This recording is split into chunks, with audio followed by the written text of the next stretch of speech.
નમસ્તે ગુજરાત, આપ જોઈ રહ્યા છો સંદેશ ન્યૂઝ અને આપની સાથે હું છું લખમા। બુલેટિનની શરૂઆત કરીએ। વાપીમાં વંદે ભારત ટ્રેન પર પથ્થરમારો કરનાર ઝડપી પાડવામાં આવ્યા છે। વલસાડ જિલ્લાના વાપી ઉદવાડા વચ્ચે આ ઘટના બની હતી। વંદે ભારત ટ્રેન પર પથ્થરમારો કરવામાં આવ્યો હતો।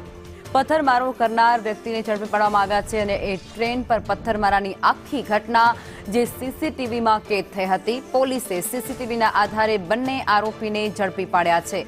આરોપીઓના રિમાન્ડ મેળવી જેલ હવાલે પણ કરવામાં આવ્યા છે। પથ્થરમારામાં ટ્રેનના C11 કોચનો કાચ પણ તૂટી પડ્યો હતો। વલસાડ જિલ્લાના વાપી ઉદવાડા પાસે આ ઘટના બની હતી, જેમાં વાપી ઉદવાડા વચ્ચે વંદે ભારત ટ્રેન પર બે આરોપીએ પથ્થરમારો કર્યો હતો। સીસીટીવી સામે આવતાની સાથે જ પોલીસે બંને આરોપીને ઝડપી પાડ્યા છે। સંવાદદાતા જાવેદ અમારી સાથે જોડાઈ ગયા છે। જાવેદ, ટ્રેન પર પથ્થરમારાની ઘટનાના સીસીટીવી સામે આવ્યા અને પોલીસે બે આરોપીને તેને આધારે ઝડપી પાડ્યા, વિગતો શું?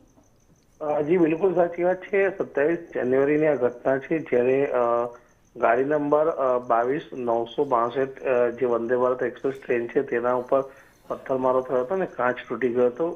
મુસાફરો પણ ગભરાઈ ચૂક્યા હતા, પરંતુ જે પ્રકારે સમગ્ર ઘટના સીસીટીવીમાં કેદ થઈ હતી અને આરપીએફની ટીમે તાત્કાલિક જે આરપીએફના વડા છે મુંબઈથી, તેઓની એક અલગ જ ટીમ બનાવીને તાત્કાલિકપણે આના પર તપાસ શરૂ કરી હતી અને જે બે લોકો છે તેઓને શોધવાની કામગીરી હાથ ધરી હતી। ગણતરીના જ કલાકોમાં બંને લોકો ઝડપાઈ ચૂક્યા હતા। સીસીટીવીના આધારે તેઓ સીસીટીવીમાં પણ દેખાઈ રહ્યા હતા અને સીસીટીવીના આધારે તપાસ શરૂ કરી હતી।